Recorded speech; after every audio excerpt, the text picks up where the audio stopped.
Salut à tous, ici Adrien D. Aujourd'hui on est le samedi 14 mars 2020 et dans cette vidéo on va parler des distributions Linux Fix Release. Et est-ce que une distribution Fix Release, ça peut supporter des mises à niveau quand on a beaucoup de logiciels installés dessus, éventuellement des dépôts additionnels. C'est la question que je me pose. Alors pourquoi je vous fais cette question? Eh bien c'est parce que je suis en train de lire cet article. Alors oui, ça date du 28 février, ça a plus de 15, enfin ça a 15 jours. Bon, en ce moment, vous avez vu, la chaîne YouTube, elle a un petit peu du mal à produire des vidéos. J'ai pas beaucoup de temps, le tout petit peu de temps que j'ai de dispo, j'essaie de caser une vidéo vite fait comme ça. Donc j'ai beaucoup de retard dans les vidéos, ce que d'autres vidéastes font, dans la lecture des articles de blog. Donc je vais essayer de tout lire parce que ça m'intéresse toujours ce que les gens disent. Et donc là, j'en suis au 28 février, j'ai pris énormément de retard. Et donc, notre ami Fred parle du talon d'Achille des distributions Fix Release, les montées en version point d'interrogation. Et donc, il cite 2-3 personnes, il montre la magnifique vidéo que j'avais faite en décembre 2019, puisque c'était la fin de support de Mageia 6. J'ai essayé de faire une montée en version de Mageia 6 vers Mageia 7, donc avec la solution DNF qui est supportée officiellement, c'est pas fait à titre expérimental. Et puis ça avait échoué, j'étais resté bloqué là-dessus. Alors, effectivement, il le cite aussi dans son article, notre ami ici, Passion GNU Linux 95, qui a son site qui marche pas, mais c'est pas grave. Et en fait, il avait un petit peu du mal à mettre à jour aussi une Mageia 6 vers Mageia 7. Alors, de fait, notre ami Fred a réalisé 2 vidéos avec une Mageia KDE et une Mageia GNOME. Il a installé Mageia 6. Et puis il a réalisé la mise à jour dans la foulée. Bah oui, mais le problème c'est que dans sa conclusion, c'est ce qu'il dit, il souhaite rester au plus près de la distribution qu'elle a été livrée à l'origine. Sauf que le souci, c'est quoi? C'est que si vous installez une distribution Linux, mais que pour être sûr que la montée en version se passe bien, il ne faut pas installer d'autres logiciels, il ne faut pas personnaliser son environnement de bureau, ça ne sert pas à bien grand chose. Alors, ce qu'on va faire ici, on va essayer de faire l'expérience avec une autre Fix Release qu'on va un petit peu blinder. Une Fix Release quand même sérieuse, qui est Fedora. Si vous êtes intéressé au moment de la sortie de Ubuntu 20.04, que je fasse le test de la même manière, on pourra le faire, pourquoi pas, ou si vous avez une idée d'une autre distribution à faire le test, si j'ai un petit peu de temps, pourquoi pas faire effectivement ce test-là ensemble. Alors, qu'est-ce qu'on va faire ici? J'ai chargé une image ISO de la Fedora 30, donc la Fedora stable N-1, puisqu'aujourd'hui la dernière version stable, c'est la Fedora 31. Je vais installer donc volontairement cette Fedora 30 ici. Je vais la mettre à jour. Donc je fais une install de base, classique, traditionnelle, rien d'extraordinaire dedans. Je vais la mettre à jour post-installation.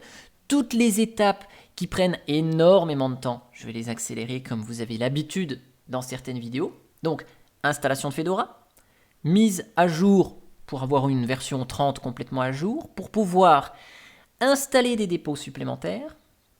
Je vais installer des logiciels supplémentaires, donc qui proviennent de dépôts de Fedora, de RPM Fusion, de dépôts additionnels, comme mon navigateur favori Vivaldi, des logiciels qui vont être installés en solo. Je vais aller chercher AnyDesk en fichier RPM pour essayer.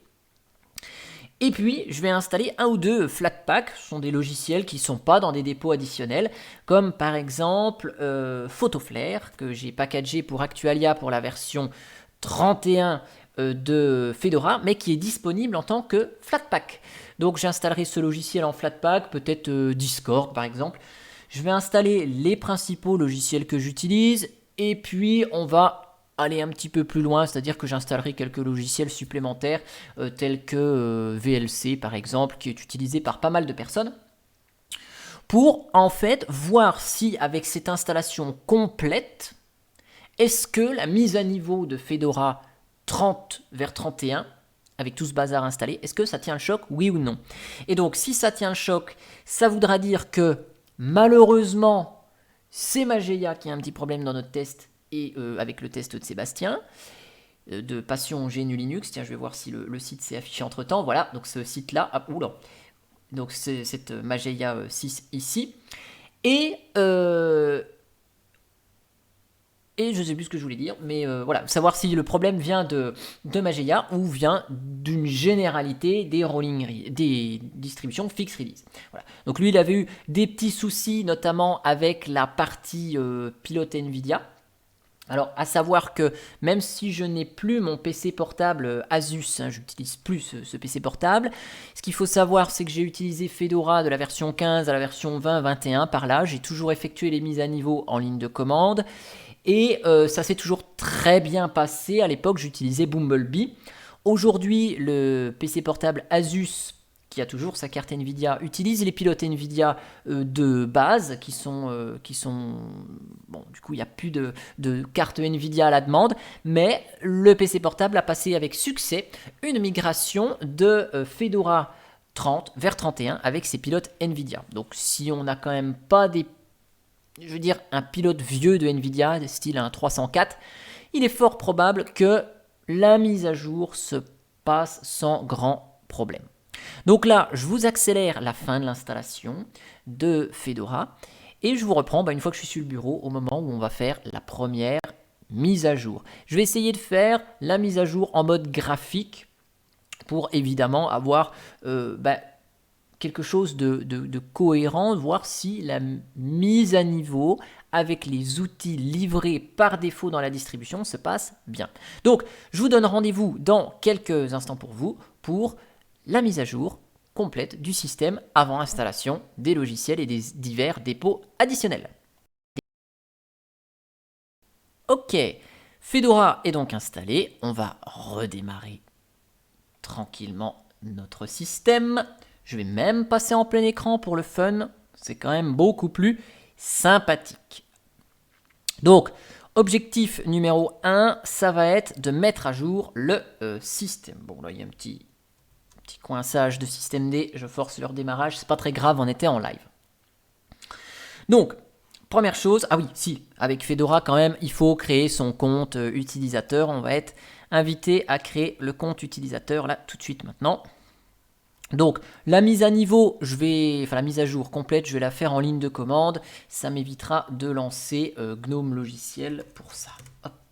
Donc Adrien, le mot de passe qui va bien de la machine virtuelle. Ok.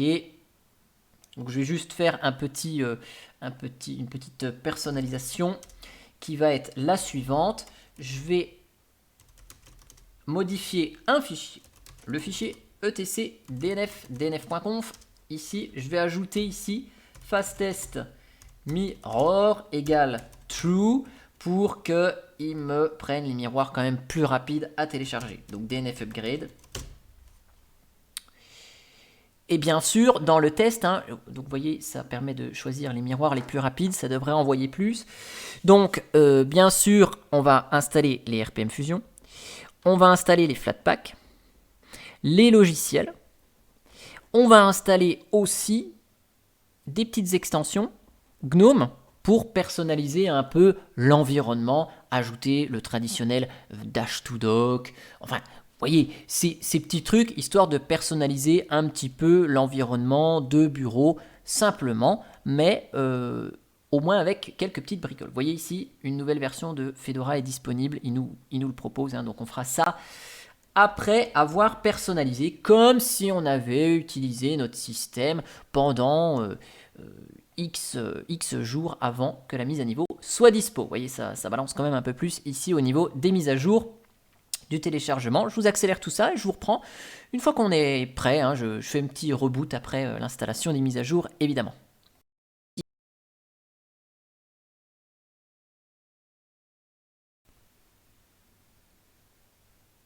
Ok, donc tout ça s'est installé. Je procède quand même un petit reboot pour démarrer sur le nouveau noyau, évidemment,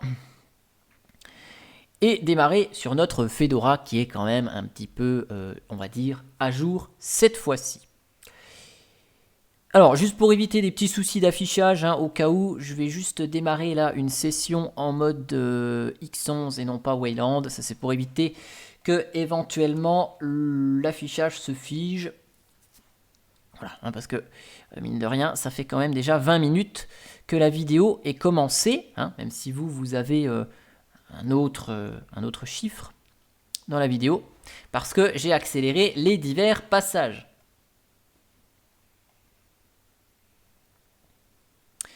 Ok, alors, bon.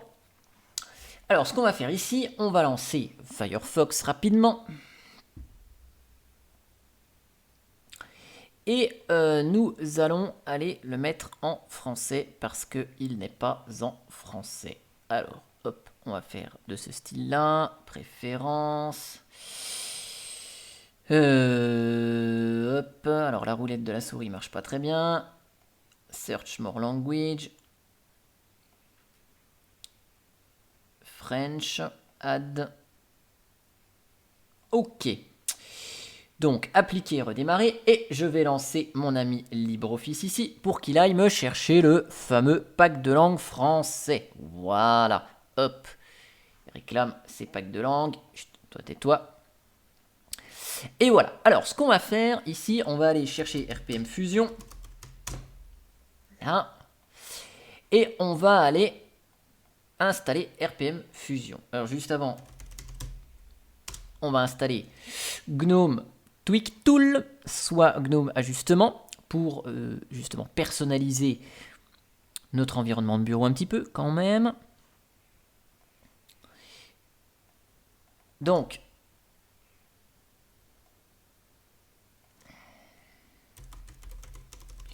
peut-être que ma connexion internet a un petit peu du mal. Ah non, c'est Google ici. Alors, je vais installer en ligne de commande, hein, c'est pas très grave. RPM Fusion, on peut le faire en graphique ici. Bon, je vais le faire en ligne de commande, histoire de ne pas perdre trop de temps. Hop, là ma souris marche vraiment pas dans la machine virtuelle. Je pense que VirtualBox est prêt à me faire un... Ah non, c'est bon, hop, un petit caca nerveux, comme d'habitude. Hein. Vous savez, VirtualBox en ce moment, il a des petits soucis. Hop, allez, on installe RPM Fusion, le free et le non-free. Hop.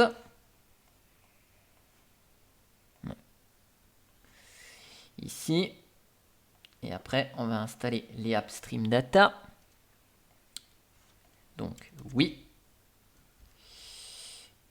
Hop. Et je vais prendre les RPM Fusion non-free upstream data. Bon, je mets des hauts partout, hein, comme ça. Il va nous installer tout ça. Je vais installer Paquet, donc à savoir GNOME Paquet, qui permet d'aller chercher les petits logiciels de manière un petit peu plus fine. Ok. Et pour terminer, les dépôts additionnels, on va aller chercher... quoi? On va aller chercher des Flatpak, donc sur le site de FlatHub. Voilà, cette fois-ci, ça marche bien. Donc, Quick Setup, Fedora, FlatHub. Voilà. Hop, on installe le dépôt additionnel FlatHub. Hop, cette fois-ci, on va activer les dépôts propriétaires. Ici, dans la liste des dépôts logiciels, alors ça, je vais le garder sous la main, puisque je vais aller chercher Vivaldi. Je vais commencer par les logiciels, en tout cas, additionnels, AnyDesk. Donc Vivaldi, je vais aller télécharger ici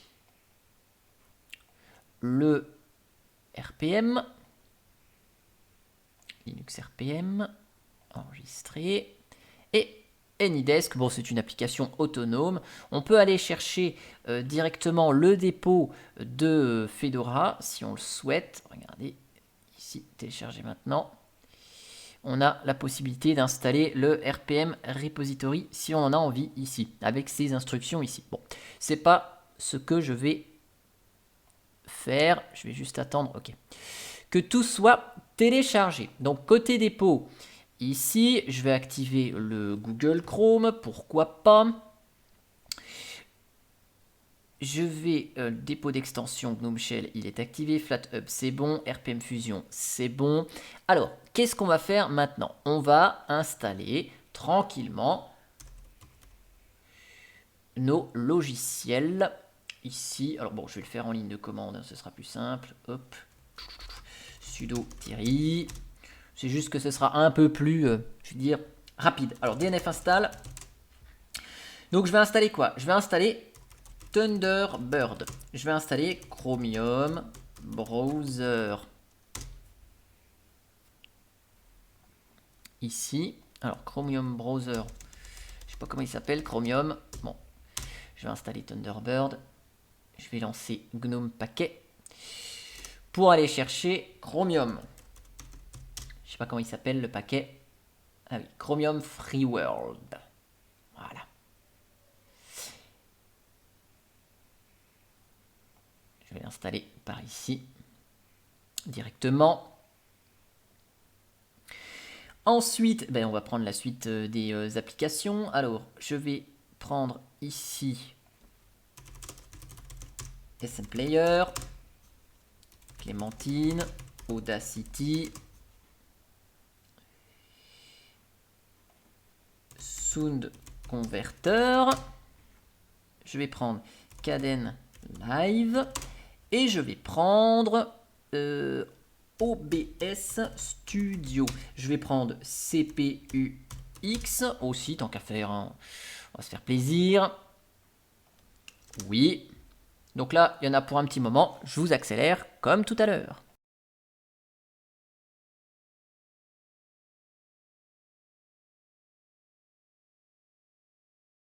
Ok, donc là, j'ai une grosse partie qui est installée. Je vais regarder si j'ai Google Chrome. Bon, tant qu'à faire, hein, autant installer éventuellement Google Chrome. Ça permettra d'avoir éventuellement le Google du dépôt additionnel Google Chrome. Alors, Google Chrome, il n'est pas là-dedans. Alors, DNF install, Google Chrome.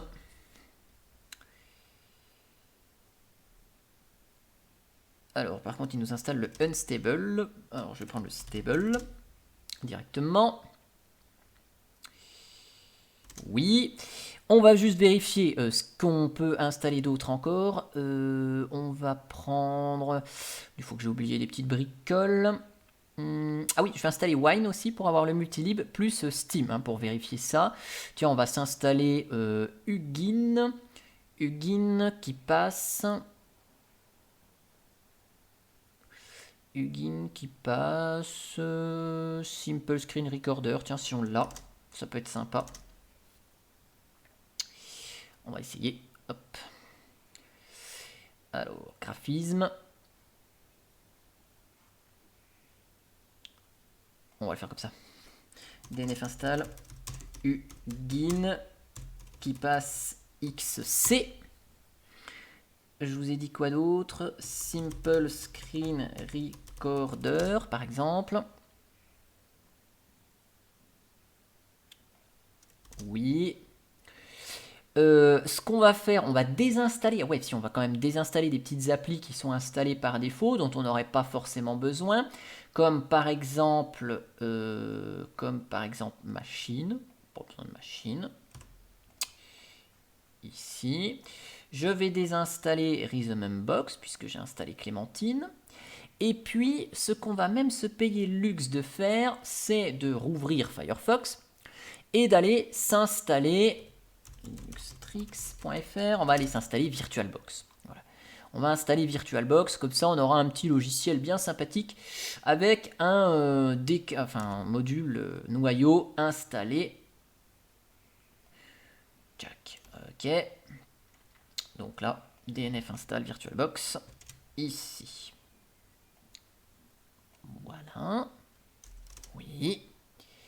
On va aller chercher donc des Flatpak, Telegram par exemple, à moins que Telegram soit dans les dépôts RPM Fusion, s'il existe.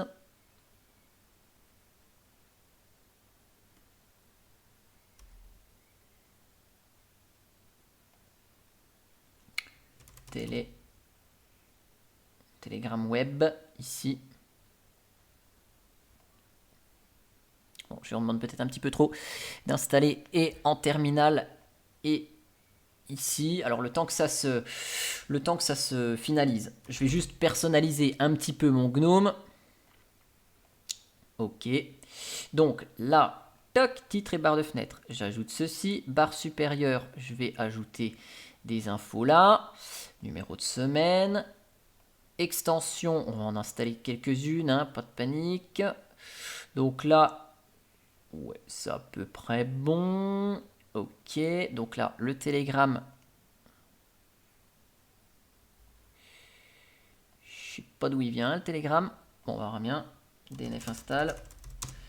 Telegram desktop, je pense qu'il s'appelle comme ça. Je sais pas si ça existe. Si c'est bon, ça vient de RPM Fusion. Je vais l'installer ici. Alors, Discord.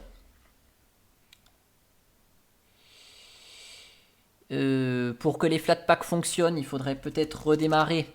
Il faut redémarrer en tout cas le service Package Kit. Alors je vais redémarrer toute la distribution pour juste terminer et vous installer Discord qui vient des Flatpak. Terminer l'installation. Oula.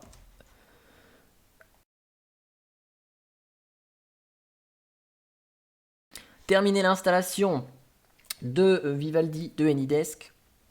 Installer Steam, Wine et Play on Linux, que j'ai oublié. Et après, on pourra enfin essayer de se faire notre mise à niveau quand même. Parce que c'est le but de la vidéo, de cette Fedora.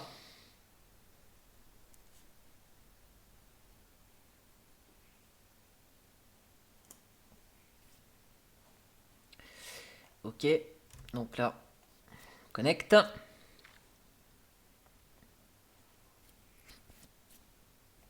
Je vais relancer notre ami GNOME logiciel pour qu'il charge le catalogue Flatpak. Là, c'est vrai que je fais toutes les installs d'un coup. Alors, vous voyez, c'est un peu compliqué. Allons faire nos courses, ok. Voilà. Tant qu'il télécharge les métadonnées de Flatpak.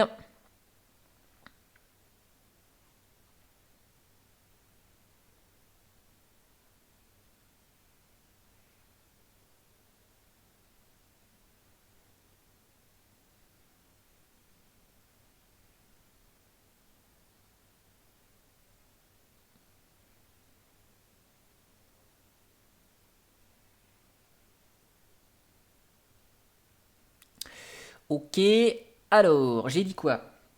Telegram, ah non, Telegram, je l'ai installé, pardon. Discord. Yeah. Voilà, vous voyez, ça marche mieux hein, quand on a le catalogue FlatHub qui est ici disponible. Je vais donc installer Wine, puisque j'ai oublié de l'installer tout à l'heure. Hop, donc lui, il n'est pas de Flatpak. Play on Linux non plus. Et puis, j'ai cliqué sur le bouton là. Oui, ça s'installe. Et là, ça s'installe. Ok. Et puis, qu'est-ce que je voulais installer d'autre? Je vous ai dit tout à l'heure, Steam, très important. Pour avoir le multilib.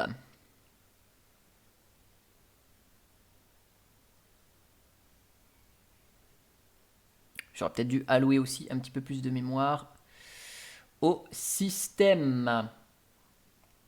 Ah non, j'ai juste l'interface graphique qui a frisé. Ça, c'est le petit bug de VirtualBox. Parce que vous voyez, même si je fais CTRL Alt F2, donc là, VirtualBox me fait ça en ce moment. Je ne sais pas pourquoi. Alors, le truc, c'est que je vais redémarrer à l'arrache, mais c'est pas très bien parce que ici, je risque plus d'endommager la distribution que de la faire réellement fonctionner. Allez, c'est reparti pour un tour. Tchouk.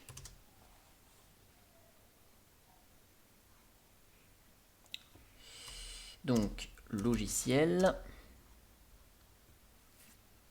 Parce que l'arrêter comme ça, on risque un petit peu de corrompre la base de données.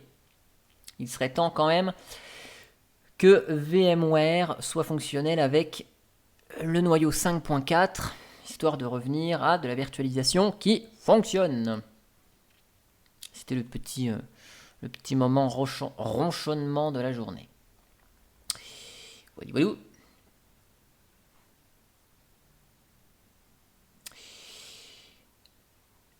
Oui, évidemment.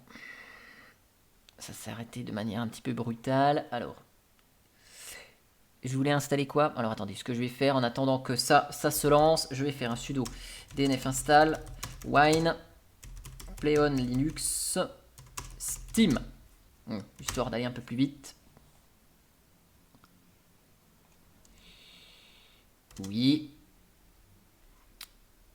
Et donc là, je vais pouvoir réinstaller sans problème du Flatpak en parallèle.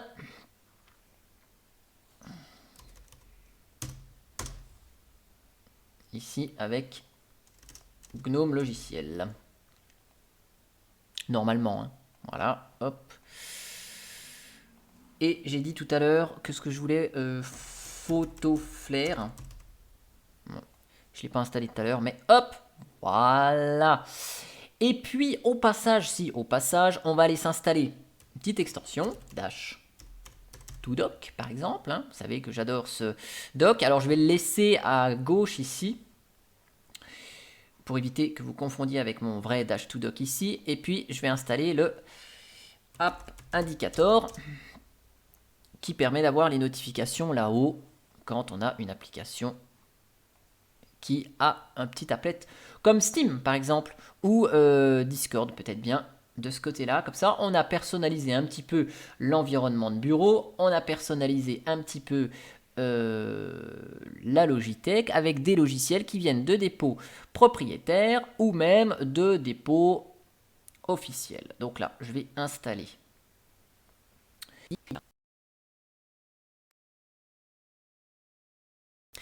Voilà, donc c'est toujours un petit peu plus long, hein, en ligne de en graphique qu'en ligne de commande, je trouve, à mon goût. Le temps qu'AnyDesk termine juste de s'installer, hop, je vais épingler quelques applications ici, comme Google Chrome par exemple. Je vais supprimer Firefox. Je vais ici vous ajouter Hugin. Alors peut-être pas celui-là. Hop, créateur de panorama, c'est celui-là qu'il me faut. Je vais enlever... je vais mettre OBS Studio. Je vais mettre un Flatpak, PhotoFlare. Je vais mettre Steam, ajouter aux favoris. Et je vais ajouter Vivaldi. Donc, ici, j'avais une petite ou deux applications. Ok, je vais mettre ici ça. Et puis Kdenlive, et puis qui passe. Voilà, hop, c'est bon. Voilà, ça fait un sacré nombre de favoris. Je vais lancer AnyDesk aussi. Alors, vous voyez, là, encore, l'interface graphique semble geler un petit peu. C'est un peu embêtant. Hop, ajouter aux favoris. Voilà. Donc, ici, on a AnyDesk qui fonctionne. On a Audacity, Chromium. Vous voyez, ça marche. Ok. Audacity, Chromium, Kdenlive, je vous lance une appli Qt, Clémentine, voilà. Donc ça marche, il n'y a pas de problème là-dessus. De ce côté-là, Steam, je vous le lance, un Flatpak comme PhotoFlare, je vous le lance également. Donc PhotoFlare là, hop, il est en anglais, mais si on l'arrête et qu'on le relance, normalement il télécharge le pack de langue et il se met en français, c'est magique. Qui passe, il fonctionne. Ici. Et donc Steam fonctionne également. Play on Linux, on va l'épingler également pour vérifier que des applications installées fonctionnent. Donc là, on a vraiment installé pas mal de choses sur notre système. Vous voyez, je vais lancer OBS Studio. Je ne le paramètre pas évidemment. Donc OBS fonctionne. Hugin, le gestionnaire de panorama, fonctionne également. Donc vous voyez, toutes les applis fonctionnent et nous sommes en Fedora 30. On va passer en Fedora 31. Vous voyez, Fedora 30 ici. Donc là, par contre, Steam, il a fait un petite erreur. Je vais le relancer. C'est vrai que là, je sollicite vraiment beaucoup la machine virtuelle. Je fais beaucoup de choses en même temps, en très peu de temps. Mais c'est pour que la vidéo soit opérationnelle assez vite. Donc vous voyez, Fedora 30 ici. Je vais laisser Steam se dépacter. Et donc je ne vais pas connecter mon compte évidemment. Dans cette vidéo, dès qu'il se lance, c'est quand même déjà pas mal. L'arrière-plan, je vais changer. Je vais mettre un petit truc sympathique, histoire de personnaliser l'arrière-plan. Hop, je vais mettre ça. Oh, ça balance un peu trop quand même. Hop, je vais mettre quelque chose d'un petit peu plus reposant. Voilà, et l'écran de verrouillage, je vais mettre la même chose. Ok, donc là, on a, vous voyez, une Fedora 30 au taquet. Maintenant, je lance mon ami Gnome Logiciel. Je vais dans l'onglet mise à jour et je lance le téléchargement de notre Fedora 31. Donc, système, moniteur système, ressources, ok. Donc là, je vais vérifier que ça télécharge bien quand même. Toc, ok. Ça télécharge. En attendant, j'avais installé aussi CPUX, Sound Converter. Hop, je vous les lance un petit coup, le temps que le téléchargement se fait. Voilà. Donc vous voyez, toutes les applis fonctionnent ici, qu'elles soient en provenance des dépôts officiels de Fedora, ou bien qu'elles soient en provenance de dépôts RPM Fusion, ce qui est le cas de Kdenlive, ce qui est le cas de OBS Studio, et qu'elles proviennent de dépôts additionnels comme Vivaldi, que j'ai oublié de vous lancer d'ailleurs au passage. Voilà, je vous montre que ça fonctionne et je le définis par défaut comme navigateur internet. Yeah. Donc maintenant, qu'est-ce que je vais faire? Eh bien, je finis le téléchargement de cette Fedora 31. Je vous reprends pour démarrer l'installation juste après. Ok, donc là, tout a été téléchargé. Le test est fait et donc c'est parti pour la mise à niveau. Donc, on met un petit mot de passe qui va bien. On redémarre et on installe la mise à niveau. C'est parti mon kiki. Et je vous accélère la mise à niveau. Je vous laisse le petit blabla graphique qui est quand même plus joli que les lignes de commande pas très jolies. Hein. Et puis, eh ben, je vous donne rendez-vous dans quelques secondes après le succès ou l'échec de cette mise à niveau, car je vous le dis, j'ai pas encore fait le test, donc je ne sais absolument pas si ça va marcher ou si ça ne va pas marcher. Ce sera la première fois, en tout cas, que je mets à jour une Fedora avec autant de logiciels en provenance d'origines différentes. Donc, suspense, bah vous, c'est facile, hein, le suspense, vous allez l'attendre 5 secondes en accéléré. Et moi, il faut que j'attende une petite demi-heure, le temps que ce soit terminé. Il est 18h46, là, tout de suite maintenant, donc on verra à quelle heure ce sera terminé.